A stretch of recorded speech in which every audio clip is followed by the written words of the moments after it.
What is up, nerds? Welcome back to episode 29, I think, of the Pickleball Pursuit podcast. I'm your host, Lewis, with Pickleball Pursuit, here with my co-host, Justin, from Pickleball, etc. Justin, how's it going, man? What do we got? What do we got today, man? Well, we're going to get into some paddles as usual, things we've been testing and playing with. We're going to get into a lot of shoes today. It's kind of a follow-up from last week, and then one surprise shoe in there. We're going to talk Calm about... down, guys. Not too many shoes. Like, it's not going to be like an hour of shoe talk. Chill. Well, we'll see. I'm going to cut that out real quick. Yeah, it's true. You have all the editing power, so it may have been an hour and you'll never know. We're also going to talk about Lewis's tournament results. He's been on a tournament tear recently. Dude's playing like 3 tournaments a week. So we're going to get into that. Yeah, it's getting crazy. Talk about what we're improving or trying to improve this week in net gains. New week, new main, or is it? And in NERDTOWN, we are going to step right onto my soapbox and talk about handles, because we've been talking about this a lot, and we've gotten quite a few questions in the comments, so we're going to revisit the different types of handles that are used and kind of our thoughts on them. All right, let's dive into the paddles. All right, man, we got lots of paddles to go over. So I think the best thing to do is go over the one that everybody is freaking out about, which is, finally, we can talk about it. Can we show it? We can show it, right? Yeah, we can show it. Yeah. It is the CRBN Trufoam. Show that case. Show that case. Yeah, I don't have that. The case is pretty nice. It's actually got these like little... it's ribbed for your pleasure. So the Trufoam, this is the Genesis Trufoam 2, and this is their, same shape as the 2X or the 2. It actually might be slightly different in terms of shape, but I don't know if we can talk too much about specs and whatnot, but Justin, you've played with this for an extensive amount of time. Yeah. Not well, but an extensive amount of time. What are your thoughts on it, man? Oh, boy. Yeah. So I played with the Trufoam Genesis 2, and I essentially mained it for about 4 weeks, played a tournament with it. Didn't get the greatest results in the tournament, but that was not the paddle's fault. Okay. So this is more of a first look. It's not going to be like a full review. We can talk about the playability a little bit now, but we're going to save the specs and more of the details for the launch, which should be very soon. Let's just say we're within the next 6 weeks. I think we can safely say that. And then the next question that people are going to ask is, how much is it going to cost? Well, I can't tell you a number, but just expect it to be in line with, Gen 3 paddles nowadays. So for the playability, the thing that everybody wants to talk about or argue about online is it a power paddle? In my estimation, I'd say no. I put it top of All Court. I think some people are going to say it's low power, but it's somewhere in that gray area. But that pretty much defines it. I think you'll hear people say either like the high All Court or aggressive All Court, which is what Braden called it, or maybe like low end of power. I say the pop and power are probably on par with something like the Bantam 14.3s, which Lewis and I both played with the ESQ also extensively. A power paddle. Yeah. It's close. Okay. I said maybe on par with is wrong. In the same neighborhood as, right? But I think to get to the bottom of it real quick, this is going to be a theme with these paddles is maybe people are going to have a hard time explaining with words, right? Because it is something totally new. We can't go into the details, but everyone knows it's 100% foam core. It's a different construction, right, than polypropylene honeycomb paddles. So there are differences just inherently. Yes. So because of that, feel difference and things like that, it can be hard to kind of nail down the explanation. It's one of those paddles that you kind of need to try, and then you're like, oh, okay, I get it, But yeah, I enjoyed it. I like this shape for the most part, and people have asked quite a few times, why am I not maining this anymore? It's because I you're personally... too trash for a power paddle. No. It's not that. It's because I personally am working hard on incorporating a TUI a lot more. And look, where's this hand supposed to go now? So not ideal for two-handers for me with my hands. So anyway, what are your thoughts on them? I have a lot of thoughts on them. I definitely do think that they are towards the bottom of power paddle, territory. Now, if we take out the mod and the Gearbox Power Pro Elongated, then I think it sits comfortably in the power category. Very comfortably. In fact, it's one of the more powerful paddles, if that's the case. I tested it up against the 3S, the Bantam TKOC X 14.3, and the Neonic Flare Prime X, all because those all have either top tier power, aka the TKOC X, and the 3S actually has pretty top tier power, or top tier pop. The Flare Prime X is very much up there. I wouldn't say it's, the most poppy paddle, but if you take out the, newly sunset paddles, it's lands very high up there. So comparing the Trufoam to those, they all felt very similar. I don't love doing the radar gun tests. I mean, I've done it in the past, and the TKOCX is the highest performing paddle that I've ever had for serve speeds tests, but I know for a fact that there are more powerful paddles, out there. So right. It even beat out the Gearbox, which is crazy to me. So it's just kind of one of those tests that I don't put too much validity into or too much trust into. Not to say that anybody who does it wrong. I just feel like the way that I do it is not very accurate, and I'm not quite sure how they can be that accurate. But anyway, I definitely think these are in the power category. I did think that the feel was very unique. I actually liked the feel a lot. Me too. And some people, you said you thought some people were not going to like it at first. It would be kind of a polarizing. Yeah. So lots of dwell time. And Justin and I are kind of going back and forth with our thoughts on the paddles, which is interesting. So to be determined how these paddles actually feel once we both have a month or so of play in. Obviously his is much more used than mine, so there could be some differences in that. So overall, I know I've said a bunch of stuff, and really a lot of it was saying this is a power paddle, but overall I think it's a very good paddle. The spin is ridiculous. Up there with some of the best paddles out there. Nothing that's like going to be game breaking. It's just very, very, very, very good spin. So think your Mach 2 Forzas, your new Neonic Flare Prime X Grit, your J2 TIs. I mean, it is getting the highest spin that I have seen and tested. So great paddle so far.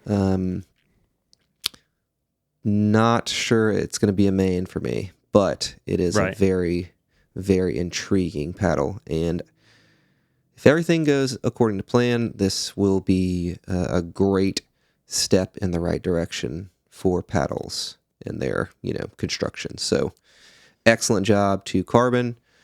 Took a little while, guys. Took a little while, but we're here. They were nailing it down. Yeah. So I wanted to say a couple things, because I know we had to address the elephant in the room first, which was like, oh, is it a power paddle or is it not? But beyond that, that's not what defines this paddle to me. And you kind of said it. I think what defines these paddles is the shot shaping ability. Call it spin, call it whatever you want. And it achieves that, honestly, without even a very gritty surface. This is just like a regular raw carbon fiber. It's not like a crazy, one of the gritty ones at all. Very much like the Ronbus surfaces. Nothing too much. Kind of a thin peel ply weave, but the spin is very good. Like the shot shaping is very good.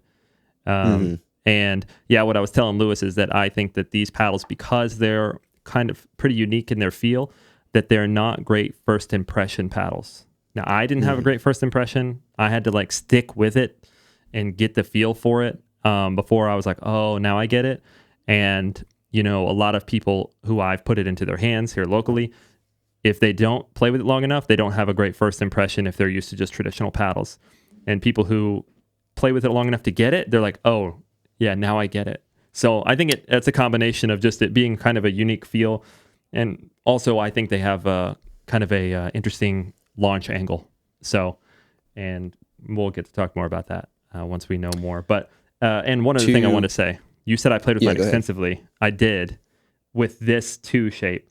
However, I have basically not played at all with the 3 shape because it's just not a shape I enjoy playing with.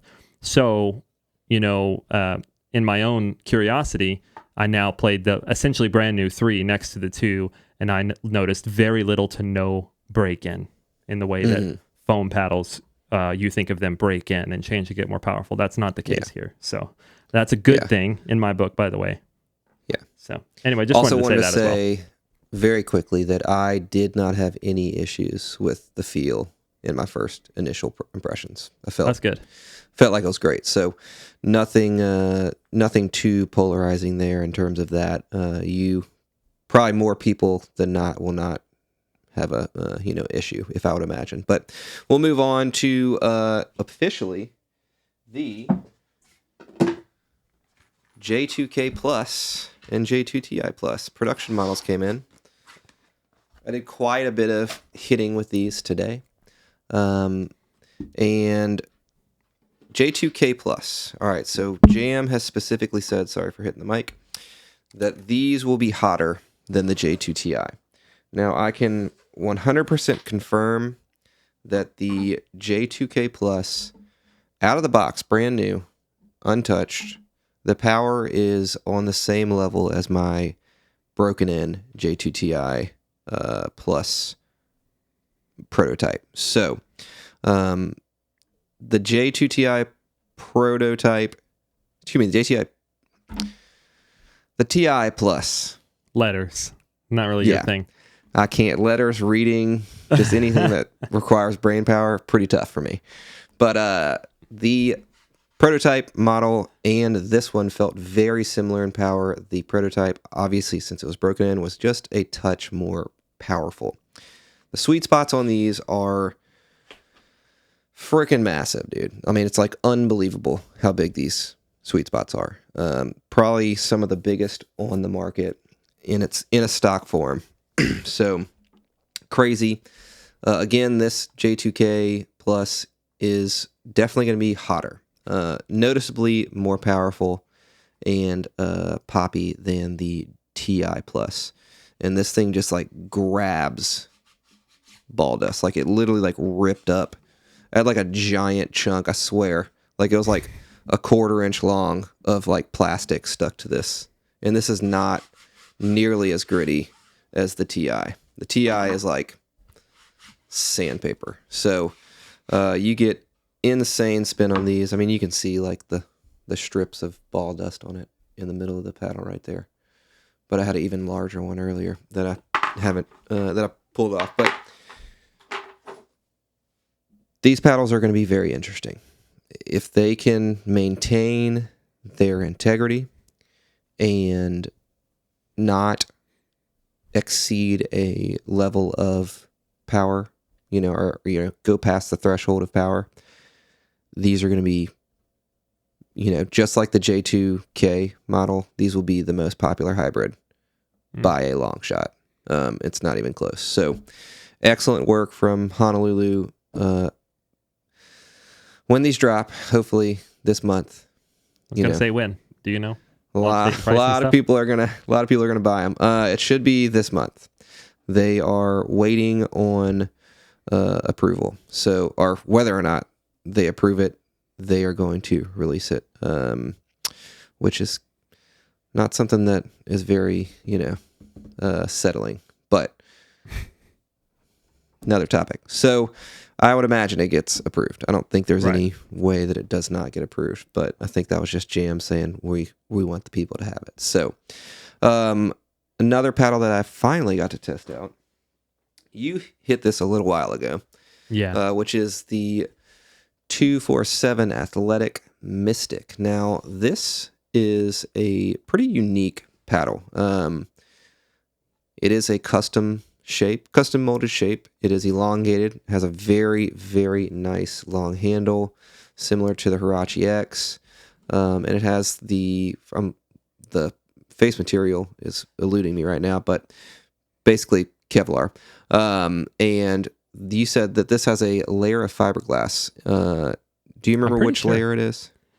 No, near the bottom, I think. I'm pretty sure. I could be wrong about that. You thought it was fairly soft when you initially hit it. I thought this was more so on the, I wouldn't say like ultra stiff, but it definitely was a stiffer feeling paddle.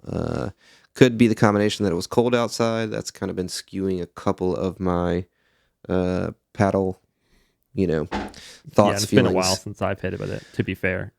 So, but paddle got great spin. Felt great spin. Nice. The shape's awesome. And I can't remember. He emailed me he messaged me what the price was, but it's a great paddle.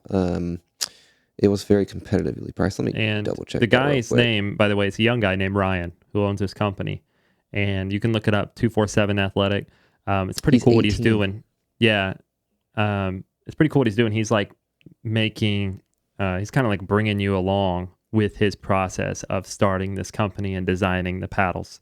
So if you go follow him on Instagram, you can watch his reels and his stories and stuff. And he talks about essentially, like I said, what it takes to start the company and source the materials and test the paddles and make his own shape and all that. So pretty cool. And he does a good job of it. So yeah, go check it out. Ryan's a very nice guy. I messaged him a few times.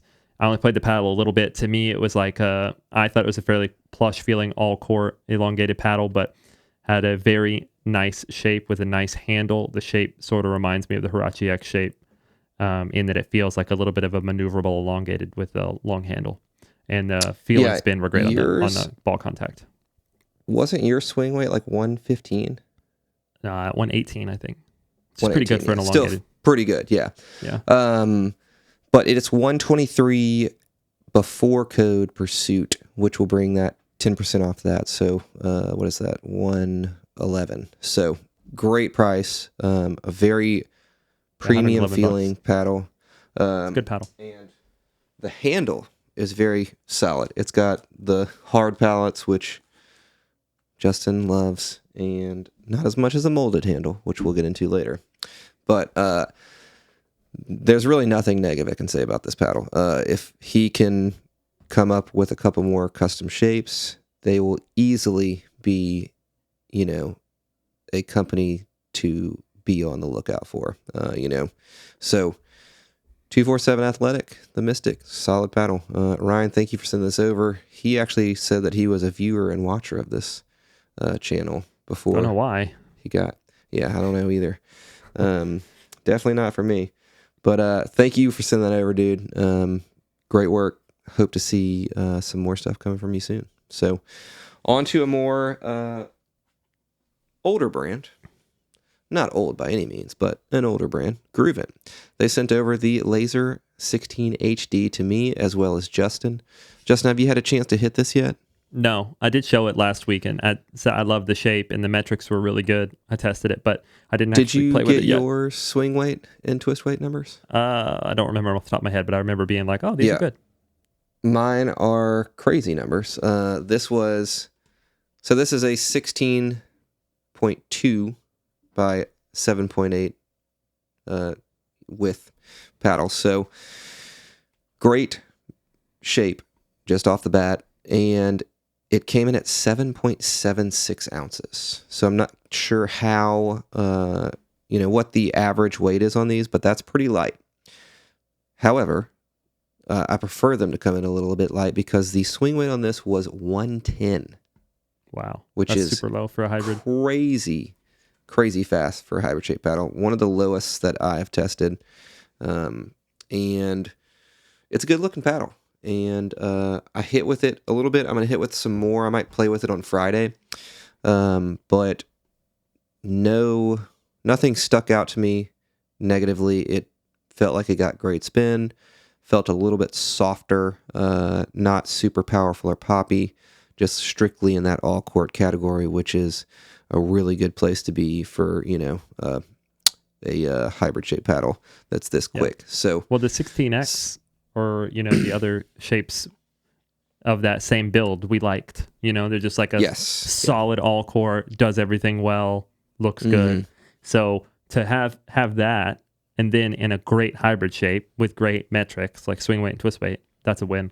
So yeah, GRUVN, they make good stuff, man. Everything's pretty much just as solid as you would expect from a premium brand. So 169 before discount code Pursuit, which I think is either 10 or 15% off with GRUVN. So pretty solid price, right there with just about anything on the market, and performs well. So I'll be testing that out some more soon. But last paddles that we're going to talk about, man.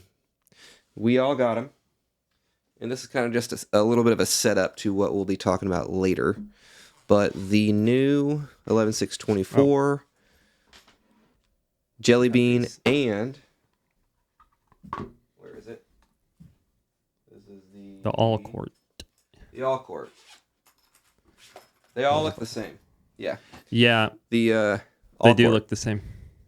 Now, they look the same. And they kind of are all the same. We'll definitely need to put in some good playability testing. Of course, I'm holding two shapes here. Yeah. The Pegasus and the Vapor, but and this has an overgrip on it. They come stock all with the gray grip, and like literally the only looks-wise differentiating factor is the text here is white versus on the All Court it's like gold to white. So that's the only way you can tell visually that it is an All Court versus a JellyBean. The All Courts also do have molded handles. Yes. Well, visually, that's what I was saying. There are definitely playability differences and other differences between them, but just visually, they look very similar. I know what David's doing, like unifying the brand with the new teal, and they all have the teal edge guards. Of course, the powers have the gradient. And, making the grip a different color probably isn't going to differentiate them that much anyway, because everyone uses overgrips. Yeah. But let's see, are the butt caps are the same as well. Butt caps are the same, man. Yep. Yeah. There's no difference. So, anyway, we kind of got off on a tangent, but it's because myself and Lewis, and I'm sure other people who have multiples of these, have been like confused by the stack. Like, which one is which? Trying to dig them out. Yeah. So that's such a nitpick, but it would have been cool if they had been a little bit more differentiated aesthetically. It's also a little easier to see whenever you're purchasing them, Yeah. It's nice to see a slightly different, color, so you can quickly go, look at them and compare them. As well as in like thumbnails too, We just got these, so yeah. I have played basically not at all with them yet. Yeah. I shall be hitting these soon. But yeah, they're got some questions about these that I need to test them to answer before we'll, and the JellyBeans aren't particularly new, just redesigned. Yeah. This is, however, if you had what was previously called a Monarch All Court or the Hirachi X Control Plus, which was the same kind of build, the new All Courts are actually different. Yes. So they are filling the same role within the 11.624 lineup, but the build is different than the old Monarch All Court, which was a paddle I played with for a while. And I think we'll save that, and we'll get into that a little bit more once we have tested these and have some playability feedback on how the build is different and does that affect how we feel about the playability. Yeah. I got to play with the Echo a little more. I just wanted to... This paddle comes out in February, and it is a stupid good deal. So... that one's like $89 after your code, right? Yeah, it's either 89 or it's 89. It's either 89 or 99. Ridiculous. It's somewhere in that range. But yeah, I agree. It has just like such a traditionally good feel. It just is like this just feels like an easy paddle to play with. Performs as good as every hybrid shape that's $150. That's Gen 2. Literally. On that note, we talked about the Hirachi, the 11.624 power paddles are launching on, I think, February 5th. We've talked about 7th. 7th. Okay, the Trufoam is coming soon. We've talked about now the Echo is launching in early February. The course Super Court's launching the end of January. All this to say 27th for the Super Court. No, I said the J2 Plus. Oh, models. yeah. All these, because you're going to see a big kind of bunching of launches, and then Chinese New Year hits, and then the factory's essentially not producing. So get ready for a lull, So there's a lot right now, and then there's going to be a lull, and then honestly, there probably won't be that many paddles launching in March unless companies held them. And then you're going to see like a big dump again of new launches, maybe like at the end of March into April. And this is all the stuff that people will have been working on during Chinese New Year. And then the factories come back and start producing right away. And that stuff probably doesn't really hit the market realistically, depending on how large the volumes are, until late March, most likely April, sometimes even into May if it's a bigger company with bigger orders. So yeah, this is we're still kind of in the thick of it with a lot of releases, but we're about to get a lull. Anyway, just a side note. All right. Anything else you want to say about paddles, man? That's it. It's all the paddles. All right. We talked about a lot of paddles, which people love, so it's great. Had lots of ones to talk about. We had hardly anything to talk about yesterday. I mean, last week you had to stop me and be like, wait. We got to talk about these. Yeah. You were like, one paddle, I'm done. We can't do that. Yeah. I know. We got to nerd out some.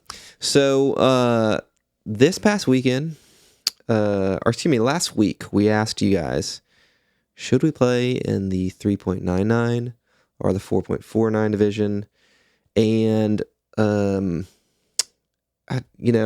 without spoiling how my tournament went this weekend, the thought to play 3.99 was almost like fully just like no chance, not doing it, not going to do it at all. Look, guys, here's the thing. We say we suck, like bad, but like we actually don't suck that bad.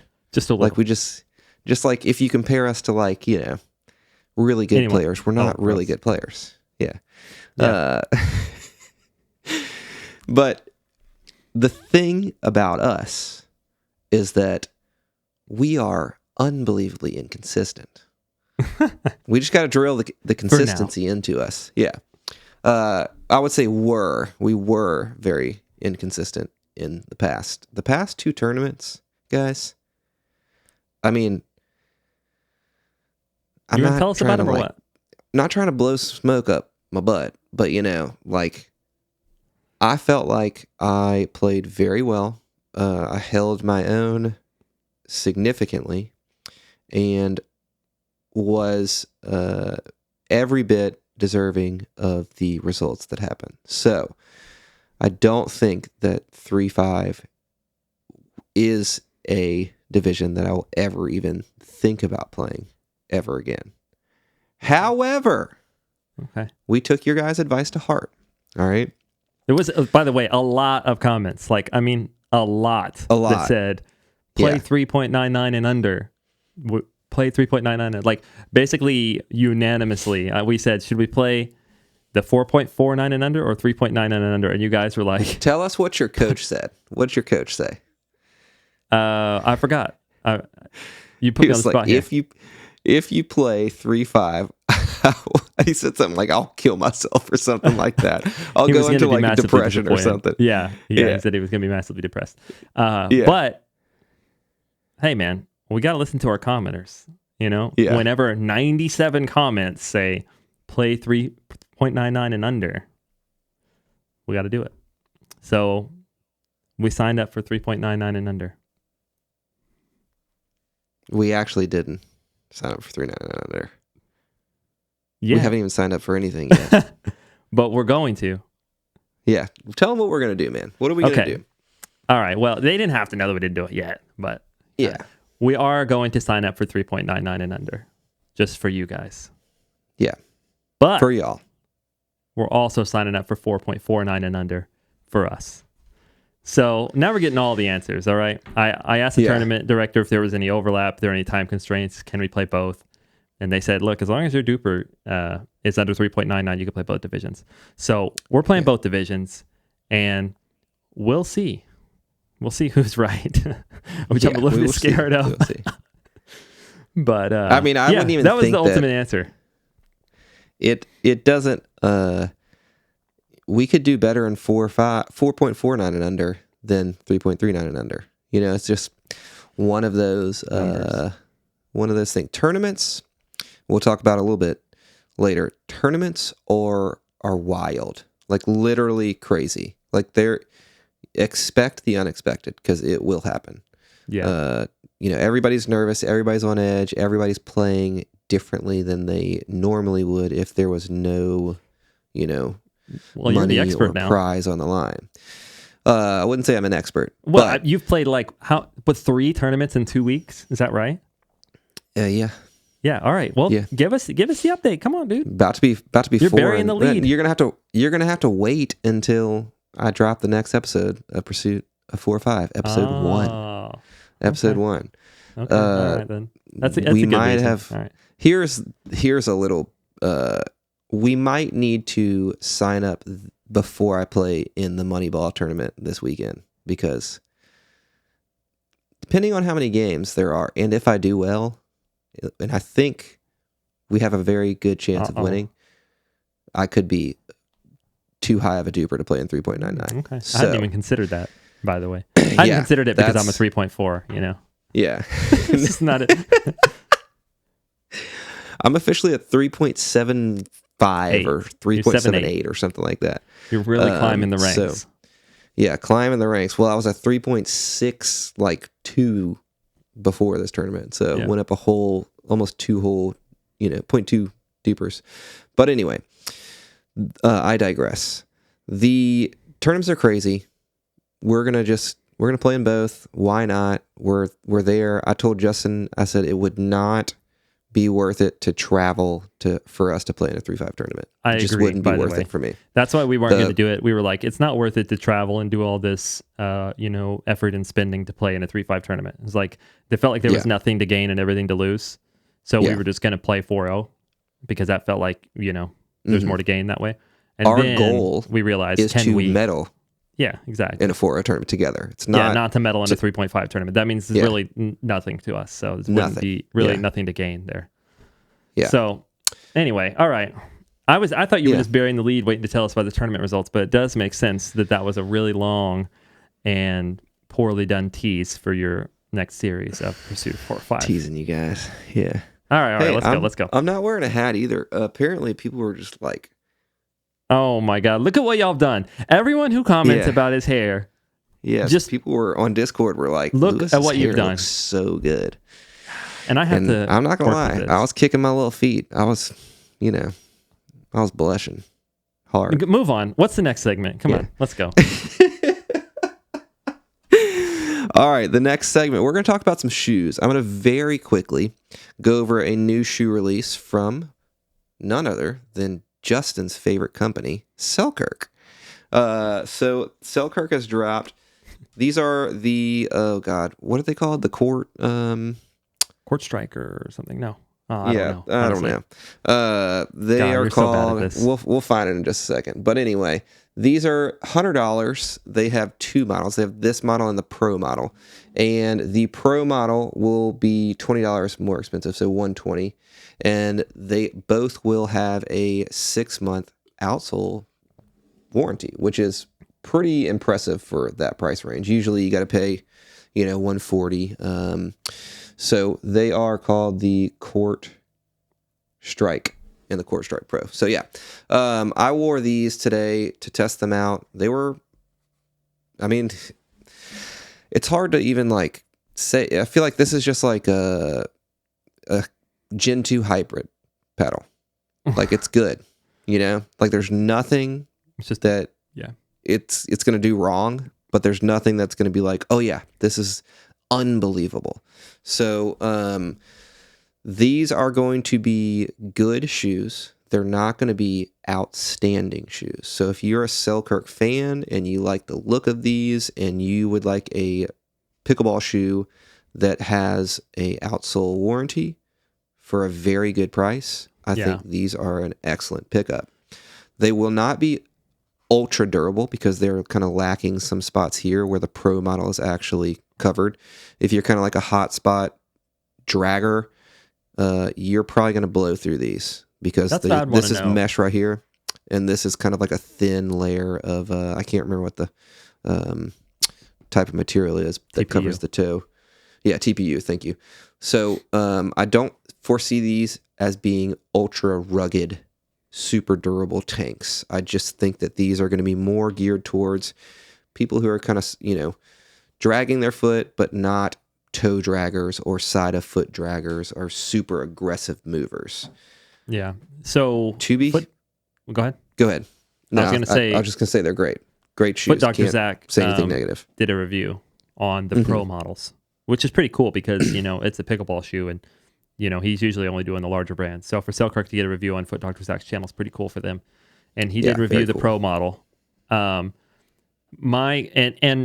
said good things about it along the lines of what you just said. Like, hey, it's pretty good at everything. And this is a great price. And to get a 6-month outsole warranty at that price is awesome. My question / concern would be, is that warranty going to cover the toe drag or the inside medial side? Because I feel like that's the type of shoe that you would blow through the upper before the outsole. And if the warranty will cover that part of the upper or the toe drag, then that will be an amazing deal and, definitely worth looking into. However, I know for myself, and I'll show you guys this in a minute, I would 100% rip through that just because the type of player I am. Like outsole warranties in general, even on other brands of shoes, don't even help me because I'll rip the uppers before I rip or before I go through the sole all the way to the foam. Yeah. So, but that's these are not going to be like Vapors or, even Babolat Purples, where they have like tons of ridged, rubbers and, added protection. So if you're a heavy foot dragger or heavy crazy mover and you blow through uppers, you will blow through these. I like the traction pattern on those though. Yeah, traction pattern is good, man. It's a good smart looking shoe. They just didn't try to do anything fancy. They just did a good traction pattern. Yep. So, reminds me kind of like the Skechers shoes in terms of the looks and design, which could be a good thing or a bad thing depending on who you are. But yeah, that's really all I have to say about those. They are mildly comfortable. I wouldn't say they're ultra wide. They fit true to size. The upper's very comfortable. Just the outsole is, outsole and midsole are not like super cushiony. So yeah, we'll move on to Justin talking and putting us to sleep with his shoe. If you need to leave or do anything else, I would be talking for the next hour. So just kidding. Last week we talked about, I asked if you guys wanted me to talk about the Asics shoes one by one or do like a big comparison. I have worn a lot of these. I've been through 4 pairs of the Gel Res. I have been through, this is my second pair of the Court FFs, and this is my second pair of the Solution Speed FF3s. So I have a lot of experience in these, and obviously I really like them. So I'm going to do more like the 30,000 foot view. You're already asleep over there? Your eyes are closed? Yeah, I'm going to do like the 30,000 foot view. I'm not going to go super deep, but I'm going to tell you like the main personalities of each of these, who they're good for, who they're not good for, and kind of compare them to each other. We'll start with the Gel Res 9s because these are probably the most popular. Now, here's your 30,000 foot view, extremely stable, very comfortable, and a little bit heavy. So, but with this Dynawall on the outside here, and it actually wraps all the way around to the medial side as well, these are incredibly stable. Like you cannot roll an ankle in these, okay? Did you blow through the inside right there? Yeah. I'll Dang, get there. bro. Those are very durable too. Well, not so durable right here. The outsole, look, I'm smooth on this side, but I haven't gone through yet. And this is why I've been through 4 pairs, because I actually was getting these replaced for the 6-month warranty on this. So I bought 2, but this is technically my 4th pair because I got some replacements. Yeah. These are extremely comfortable. The lockdown is great. They have these straps here that when you lace the system down, these straps actually run all the way down into the strobel board, so it cinches you down. Okay. The fit is fairly narrow. So if you're a wide-footed person, you just get the wide version. They make a wide version, so it's perfect. And the tongue is very padded and very gusseted, so you can really like crank down the laces comfortably. The lockdown is exceptional. So just like literally all good. They're very comfortable, good for your feet and joints for long hours. Now, here's what I might consider the negatives, right? The overall shape and build of the shoe is very flat, as you see. It's a one-piece outsole, and it's just kind of a little chunky, right? So it will allow you to just sit on your heels a lot. Feels very comfortable to stand upright on your heels. It's not a shoe that like propels you, so to say. So it's not a speed shoe. It's more of a stability shoe. And because of that, it can, if you're a little bit tired and feeling lazy, it can feel a little bit slappy. Like, so you'll be running and then you'll clunk your heel and then slap, you know, because it's just totally flat on the bottom. There's a little rocker at the front. So that is my least favorite thing about them, is they feel a little bit clunky when it comes to the footwork. Also, the uppers are not super durable. As you can see, I put holes here, and then if I ignore it, then I'll end up tearing holes in my socks right here. And this is from sliding, which leads me to my next thing. The outsole traction pattern and the rubber compound is really awesome.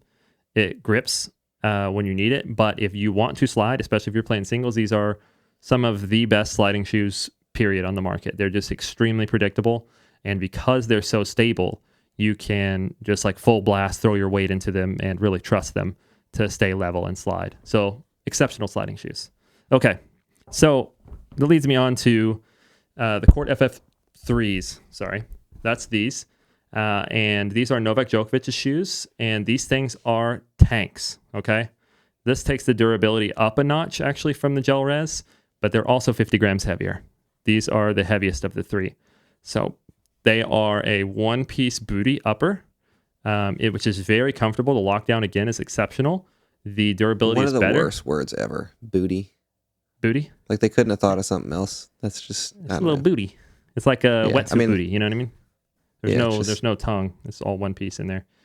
But in the same fashion that has the Dynawall, this has a plastic. It's called a twist truss system that runs here all the way up to here and then underneath. So the torsional stability, as with all these Asics, is exceptional. The stability is exceptional.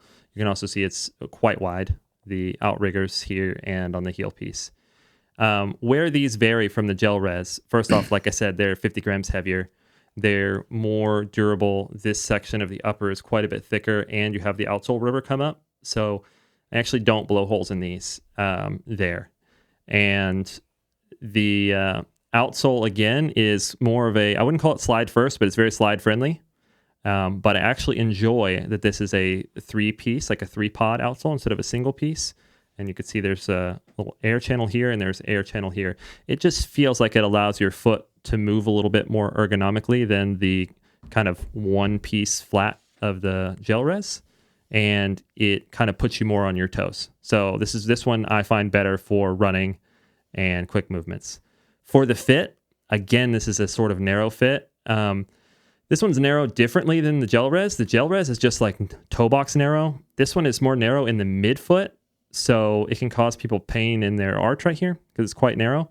And then the other problematic part that's kind of bothers me is, if you can tell, this is sort of a C-shaped shoe. So it's more for a C-shaped foot instead of a straight foot. So this taper right here is quite aggressive. So if you're not a C-shaped foot and your toes are, near the end, your pinky toe is going to be getting totally smashed, which happens to me a little bit. I've sort of gotten used to it, but that's the one part of these shoes that really takes a lot of break-in for me, is where my pinky toe goes. If you have an inflared foot or a C-shaped foot, that'll be totally fine for you, but it is something to be aware of. But yeah, these things are super tanky and very stable and very protective feeling. The cushion's great. They're extremely durable, but like I said, very heavy. Okay, now it leads us to number 3. These are the Solution Speed FF3s. And these are by far the lightest of the bunch. These are the speed shoe. And I'll just say up front, these are elite pickleball shoes. Elite. Like, they're some of the best shoes I've ever worn, with one major flaw, and I'll get to it. But just the general overview. What?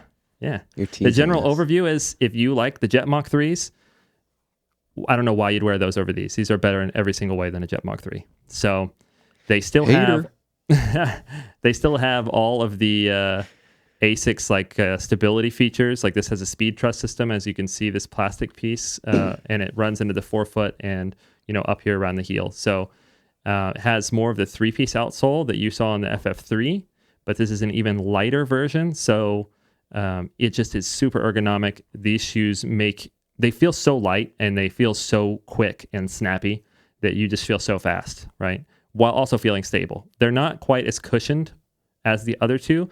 And while I would say the overall durability is lower, lucky for me, there's a rubber piece on the inside right here. This is actually, I don't know if you can hear that, but it's actually quite durable just right here and right here. So this is my hot spot, and I actually don't rip these ever right here. I'll go through the outsole before. So it's more of targeted durability just on the toe drag, which is nice. And no 6-month outsole on those, right? Oh yeah. To be clear, only the GelRez have a 6-month outsole warranty. The other two do not. So, and this traction pattern is a little different than the other two. This was what they called like an AI designed, but same as the other two. These are super slide friendly. It's very easy and very stable to slide in these. Okay, so now to the major flaw, and this is such a simple thing that I'm like thinking about fixing this myself because, like I said, these shoes are elite and everything else. This tongue, it's appropriately padded, but it is not gusseted, so it can just go to the side. And with the shape of the shoe, which is a little bit wider in the forefoot than the other two, so it's a more forgiving fit, not to mention these materials are softer, so this is easier to break in. This is a more wide foot friendly shoe than the other two, and it doesn't have a weird taper, so your toe won't get smashed. But the tongue, for me, what happens is every time, and you can kind of see I've tried lacing this in some interesting way to keep it in the middle. I've tried so many different ways to lace it, but it always goes to the side. And the problem with that is now these laces right here are like directly on the top of your foot or your ankle, and it freaking hurts. Like as you're bending your foot forward, you're just getting so much lace pressure digging in. If they had just gusseted this tongue to stay in the middle, then, like I said, this would be an elite pickleball shoe and tennis shoe, really, if that's the type of shoe you want with no complaints. I would still say sensitive feet, dude, just pure lace pressure right on the top of your foot where it goes to the ankle. That's not comfy. Also, it's worth saying that for the most part, Asics colorways are pretty ugly. This one's not too bad, and if you're a dad, then this is okay. But for the most part, Asics colorways are pretty ugly. So there's that too, But yeah, so that's these 3 shoes. For the weight, like I said, the GelRez in the middle, and then this one is 50 grams heavier. Meanwhile, this one is 50 grams lighter than the GelRez. So it's the Solution Speed FF is literally 100 grams lighter than this, and it feels like the fast kind of stripped down version in all the right ways. And even though I had my nitpicks, all 3 of these shoes are exceptional. And if you have the right foot type and you're seeking a stability shoe that allows you to slide and has good durability, like these are, top tier tennis or pickleball shoes. Just kind of, these are my preferences on them. And I'll probably still end up getting another pair of these Solution Speed FF3s just because they're so damn good. I'm just going to have to break out the sewing machine or something and figure out a way to gusset the tongue. Because that's really my only complaint. And maybe Asics. Yeah, of course I do. Maybe Asics will release a cool colorway also. We'll see. Fingers crossed about that one. Okay. Dude, I sprinted through it. All right. I didn't take an hour. Nerd. Did you have any questions about these, Lewis? Did I cover everything? No.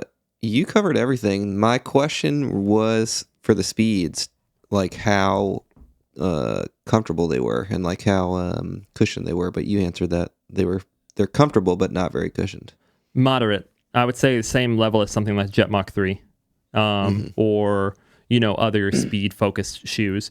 But to be fair, like I wear, like we talked about before, I wear inserts in mine, and if you're playing long hours, having nice structure and support is actually more important for comfort over a long period than just flat out cushion, So they are so supportive and so stable, and the shape of them is so good, and the outsole moves so ergonomically, and it has really good rigidity, like torsionally, that it just actually is comfortable to play in for a long time, especially with an insert. So Very I've had no comfort issues with any of those at all. Like those are, I would say all three of those are like elite level support and comfort and ergonomics, especially with a insert, and as long as your foot shape works, because I think this the Court FF3 specifically is not going to work with a lot of people's feet because of this pinky toe area. All right. Okay. We still don't have a name for the shoe segment. We got to figure that out. Yeah, we'll see if the shoe segment's going to stick around and if it deserves a name or not. You know what I was thinking, and I don't even think I've told you this, but maybe it doesn't need to be a shoe segment, but it needs to be a gear segment, which may be shoes most of the time, but on a certain week might be something else that we like to wear or use or whatever, gear-wise. Yeah. All right. Well, we're going to move on to net gains, which this week, funny enough, unsurprisingly probably, is about tournament mentality. All right, guys. I've been playing in a lot of tournaments. I'm not calling myself an expert in, tournament mentality. But there was one of the most interesting tournaments I've ever played in, but also one of the most successful tournaments I've played in. It was very strange. It was bizarre, to be, honest. But the mentality is very simple in tournaments. One game at a time. It's literally the only thing that matters. So whatever happened in the previous game or whatever happened in the previous point even is irrelevant. And you only need to focus literally on the point that you're playing or the game that you are currently playing, because I'll give you guys a little hint at what happened. We played in a tournament where you play 2 pool plays that determine your seeding. And we lost both of those. And we could have been very discouraged and very disappointed, but we knew that we were in the playoffs regardless. And we played pretty terrible both those games, honestly. The first game we lost, and I looked at my partner Richie and I said, the good news is we can't play any worse than that. And sure enough, 0-2. Yeah, sure enough, the second game, we literally played the worst pickleball we've ever played. And then we went to the playoffs, and we did well. We'll just leave it at that. And that kind of just really solidified the idea that nothing that you just did, no mistake that you just made, no game that you played matters after it's done. Literally nothing. So it's okay to be mad at yourself for making a mistake. It's okay to feel frustrated when you lose a point or hit the ball out or whatever it is. But just know that anything is possible going forward. You could be down 10, 10-0, and it's their first serve, and you could still win that game. So keep your head up, stay focused, and just realize the only game that matters is the one that you're about to play. And most of the time, you'll end up playing better because of that. You're not focused on anything other than what needs to, be completed and what needs to be executed. So, yeah, just stay calm, stay in the moment, stay present. It's easier said than done. Some people like to find different ways of doing that. I wrote, little acronyms on my paddles in the past, or, had something that I would touch, or, a saying I would say in my head. Justin, a grounding exercise. Grounding exercise is what people call it. Not some people, but what it's called. Justin, what is your grounding exercise again? Just stare at the ball, right? Yeah, stare at the ball. Yeah, that's what I have to tell myself. Yeah. Just use your senses instead of using your brain, because when you're there, that's the best way to be in the moment, is to use your senses. What does whatever, stare at the ball. What do I see? What color is it? Is it worn down? Can I see the holes? That's the type of thing I think about, which are stupid questions, but it makes me focus so hard at looking at the ball that I forget about the other dumb stuff I was thinking about. And then obviously I'm looking at the ball, which is a good thing. So, yeah. And we, I touched on this just a second ago, but it's also important to, whenever you do have those mistakes or those losses, feel the emotions associated with. We talked about this a while ago. But don't hold on to those emotions. Don't let those last long. Feel it quickly and then move on. That was Federer's 15-second rule. Yeah, before the next point or before the next game happens, you need to move on and refocus your energy to positive, effective things. So stay focused in those tournaments, man. You got anything else to add for tournament mentality? How many tournaments have you started out 0-2? Probably none. What? You just said you started out the last tournament 0-2. I know that you started out 0-2 before that with me at Lost Pines, and we started out 0-2 in Houston. Oh yeah, we started out. No, we didn't go 0-2 in Houston. We went 1-1. Not in the beginning. Oh, we did go 0-2, dude. Yeah. What the hell? We played pool play. Yeah, we won another game later, but or another 2 games or something. But I was just wondering. I forgot about that because I thought I had a new nickname for you, but I don't know. I was going to start calling you 0-2 Lewis. 0-2 Lewis. Yeah. 0-2 Lou is way better. But yeah, you're right. 0-2 Lou. Even better. All right. Yeah, you're an idiot, nerd. So, yeah. Apart from those tournaments, I've never gone. It's the only one you play with me, pretty much, and this last one. I've never gone 0 for apart from this tournament, which was only 2. 0 for in pool play. Yeah. Usually, I have at the very least, 1 win. So yeah. All right, man. We're gonna move on to everybody's second favorite. Apparently, no, it's probably third favorite. Everybody's third favorite section or segment, which is New Week, New Main, sponsored by Bodhi Pickleball. If you're looking for tungsten tape, grips, edge tape, wristbands, sun sleeves, towels, and other pickleball accessories, check out Bodhi Pickleball. You can utilize promo code PURSUIT to save you 10% discount. 10% discount at checkout. The Bodhi grips are very, very good. I would say, honestly, my favorite now. They've become my favorite. After I started. Isn't that funny? Yeah, it is weird. Yeah. I know. I had previously in a list that we did said they weren't my favorite, and I'm not even saying this because we're biased now because it's sponsored the pod. Yeah. I'm saying genuinely, it's become my favorite. Now I've used others, and I'm like, I think I like the Bodhi's better. The way that I'm newly gripping my paddles, I'll show you on my non-New Week, New Main, because my you're doing New Week, New Main is a surprise. But yeah, you're doing the heavy overlap. Heavy overlap, and I don't know. As soon as I go to anything that is not this, it feels horrible. Horrible. So do you like zero ridges? You want it to be as uniform as possible? Yeah, I would have never thought I liked that. This is a very recent change. I'm talking in the past 2 weeks that I've started to do this. And I love it. So it helps whenever you have slightly thicker grips because it even, takes away even more of any potential ridges from the original overgrip or the original, stock grip. So anyway, New Week, New Main, man. Are you let's start with you, man, because I have a little surprise here. Well, mine's not surprising. Same as last week. Yeah. Same as you're back. Quite a few weeks back. Neonic Flare Prime X, and I will touch on this a little bit.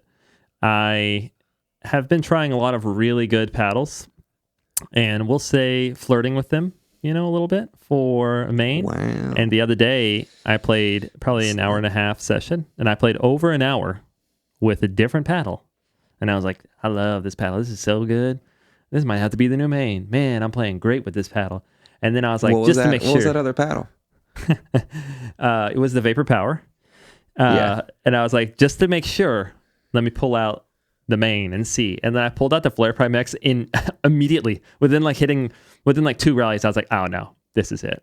It's just, it just feels like home. It just fits my preferences perfectly. I just feel confident with it, and it just does exactly everything I need it to do and nothing else. And then beyond that, I'm a huge fan of this handle length and throw. It's just perfectly comfortable for my two-hander. I like to have a finger on it, and I have enough room to I still have my little trigger finger, right? So I have a little bit of space there, but I still have these 3 fingers totally comfortable. So this throat, radius here is pretty high. It's not super wide, so it's super comfortable. So that's a big deal for me because I'm really trying hard to incorporate TUI more.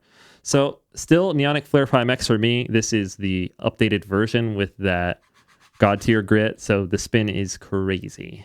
God, dear and grit. That's and actually everything true, else honestly. it's crazy.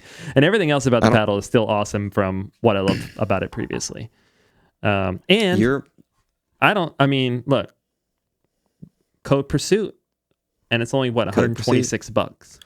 126. And this was yeah. on quite a few of the best of the year lists. So that's funny impressive. enough.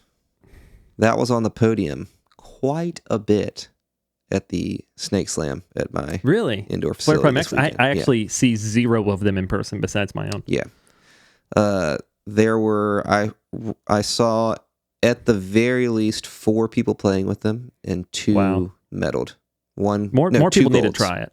I'm becoming a Neonic Flare Prime X evangelist now, but it's okay if I fanboy Seth. every now and then, all right? Seth plays with the Neonic Flare Prime X. Does he? Now. Oh, cool. He was playing with the ALW, right? Or the ESQ before? He won the 4-5 plus or the open division. Smashed people. Him and Zach.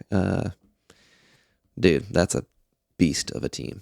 And then Louis, I'm getting Louis to convert to the Flare Prime X. ESQ guy also, right? Yeah. He's on the ALW right now just because it has a little higher sweet spot. Yeah. But anyway, new week, new main for me, guys. It's official. Let's see it. What won you over? New week, new main. The Rally Meister. The Rally Meister. Actually, Edwin, one of my good buddies who I play with all the time, got me this alongside 50 Vulcan balls. Oh my God. Like, dude's rich. Happy birthday? Yeah, happy birthday. Edwin, thank you for sending this over. Honestly, guys, before I get into my new week, new main, I wanted to say I played with this for about 5 minutes with Jack. Just drilling, hitting some stuff, and this was some of the most fun I've had with a pickleball paddle in months. So this thing has crazy pop. Horrible spin, but very fun to play with nonetheless. So new week, new main. We are still married to the Invader. Now, guys, I mean, has my tournament play improved drastically since getting this paddle as my main? Yes. We don't know. We don't know because we can't watch your episode or something. We won't talk about it. Anyway, this is the main. It's staying there. So sorry if I spoiled that for anybody. But anyway, love the Invader. Super amazing paddle. Still have the Bodhi grip with 6 inches of 1 gram per inch tungsten tape. Changed it up a little bit. Setup.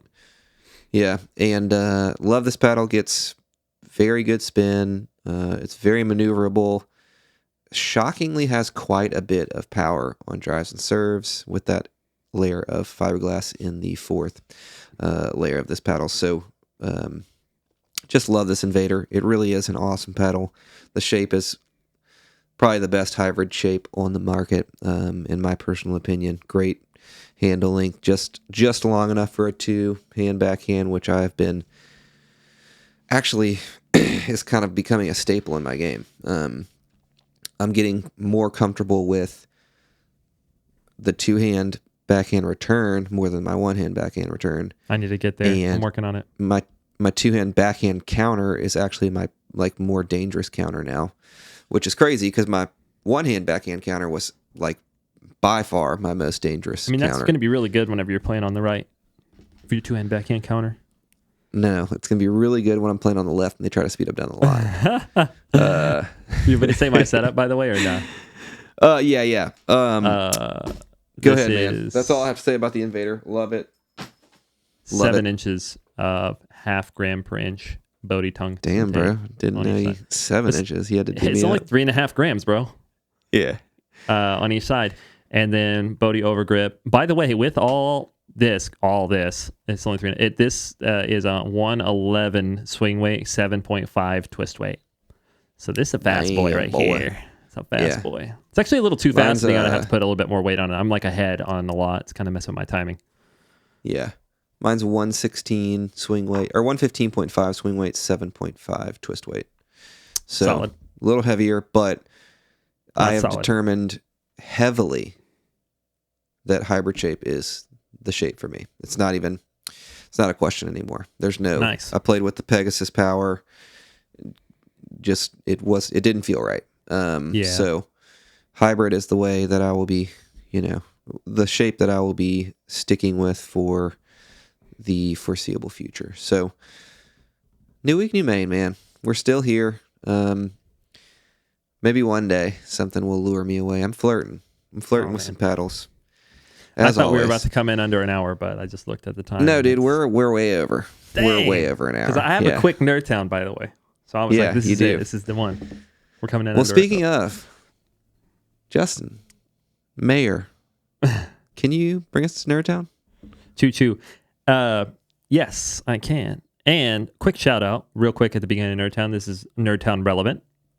Speak Pickleball is an online pickleball magazine. John is the writer and creator of Speak Pickleball. He featured me and let me kind of co-author a piece with him recently. So it was about stuff that you guys will all know, but it was about understanding paddle metrics. What is swing weight, twist weight, balance point, and how to read those and what do they mean for playability. And then we talked about the maneuverability rating that we created and, kind of how to use that. And teaser, we might finally put a maneuverability rating calculator online so you guys can go and enter in stats for paddles and see kind of how they score. That's that 0 to 100 score that says how fast or slow a paddle is. Lewis uses it in his reviews whenever he reviews paddles, and Dustin from PB Med also uses it. Okay. Real quick, before we move on, I just wanted to say, if Speak Pickleball is consistent with posting, they're going to be humongous. It's high quality stuff. It's good. Very good. Yeah, I'm extremely impressed with every single one of their posts. Some people will kind of just like come onto the scene just out of nowhere and just like kick ass, and that's one of the people. So, John, I've never talked to you apart from on comments and saying really stupid shit, calling Justin my pickleball wife and stuff like that. But keep it up. I really do enjoy your content, and anybody who's watching this probably will enjoy Speak Pickleball. Yeah, you can go to speakpickleball.com or check them out on Instagram. So on Instagram, yeah. Just a unsolicited shout out, deservedly. So take us to NERDTOWN. All right. So we're going to step right on up to my soapbox today in NERDTOWN and just go over handle construction again. This is something we've gone over a long time ago, but it's been a hot topic again recently. So, and then we've had quite a few comments saying, what do you mean fully molded? What do you mean PU pallet? So I'm just going to show some examples here of, the different handle constructions. We'll start with what is most common on the market right now and also my least favorite. Okay. These, and we'll try to get this to focus, black pallets. So basically when I say pallet, what I mean is the entire paddle this way is all one piece, from here all the way to the tip of the handle. And I'm trying to duck behind it so it'll focus. The carbon fiber sandwich essentially runs down through the handle right here. And then a piece is put on this side that has the 3 sides, and a piece is put on this side that has the 3 sides, and that makes your octagon. Those are just glued on, and then the butt cap is slid over. Or bevels is another word for it. Yeah. The bevels, so then you have now your octagon shape. So the pieces that are glued on here and here on these 2 sides are the pallets. And the most common type, and what you see here, usually it's black, is EVA foam pallets. And here's why I hate them. They are so very squishy. Like, I don't know. You just squish it in. I mean, most handles, if you grab and you just squish, and if you like put a fingerprint in this, then it will stay. That stays indented now forever. So imagine you set your paddle down somewhere and you accidentally set something heavy on it, on top of your bag or in your bag or whatever, and it makes an indentation in your handle. Well, now that's going to stay, and it feels weird. And this paddle specifically I pulled out because it's a perfect example. There's a staple in here on each side. And this is the only paddle I've seen that's done that, but they stapled in the pallets on this way. And these staples made a fat indent that is now in there permanently, which you can feel a big indentation even with the grip on. So I think these are mushy and vague. And once you wrap them tight, you lose the bevels. So it's harder to find your grip, whether continental, eastern, western. and they could get damaged easily, like I said, by becoming indented. And I'm not a big fan at all. And tell us how you really feel. And manufacturers, stop being lazy. Okay, people, they just use these, not the brands. I'm saying the factories use them because they're cheap and light, and they have a bunch. Okay, but it's not hard to do something different. All right, so we'll take a step up from there. These are still pallets, and you'll be able to see actually the way that they're made up a little bit better now because there's a different color. But this black portion you see in the middle is the carbon fiber, basically the whole paddle. And then these yellowish tan pieces are the pallets. Now, these, as you'll be able to see the, bevel's a little clearer, it's because they're much sharper. This is PU or polyurethane, and these, if you can hear, are crisp. They're harder. And this makes for clear, crisp bevels, and they can't just be indented and damaged. They are, if they're more expensive than the EVA pallets at all, it's like it doesn't even matter the amount that they're more expensive. So it's not really a big deal. It's just a choice that you have to intentionally make whenever you're making a paddle to choose PU pellets. So at the very least, I feel like all brands should be doing this. This is, again, my thought. Maybe some people like squishy handles, not me. But yeah, so this is a step in the right direction. Pointed it out, so vehemently. Yeah, I have pretty much been off-put by the EVA pellets. Yeah, and I will not like ruining, but it's definitely like noticeable. Just make your stuff feel premium, And I will keep, like, if I have a paddle that has these in there and I dissect it, I'm taking these off and keeping them. Now I'm running out now, but the reason why I do that is because then if I end up with a paddle that I really like and want to play with more, but it has a squishy handle, I will replace it with the PU pallet. Can you buy them anywhere domestically? Not that I know of. Yeah. But I'm thinking about, I might start 3D printing some pallets or some kind of handle sandwiches, clamshells, something along those lines. So we'll see. Mm-hmm. And I have some ideas I don't want to share, but maybe something like that. Okay, this brings us to the final boss, essentially. Or not really, but this is a perfectly awesome option. This is a fully molded PU handle, and this is the new 11624 All Court paddle. So David, great job. Thank you so much. I really appreciate it.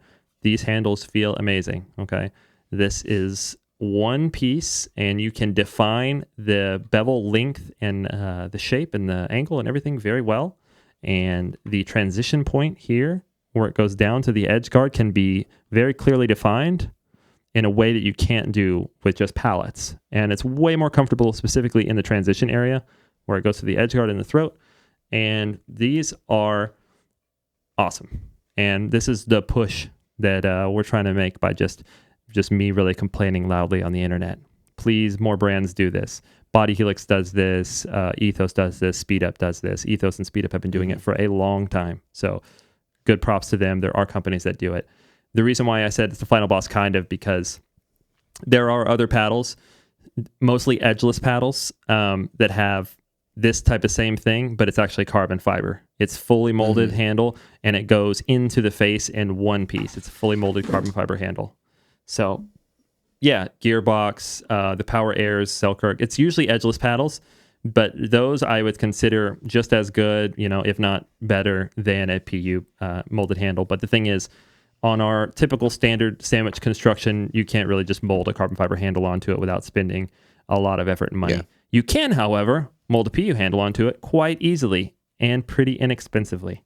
So, and these feel awesome. As soon as you put a grip on it, it's pretty hard to tell the difference between this and a fully molded carbon fiber.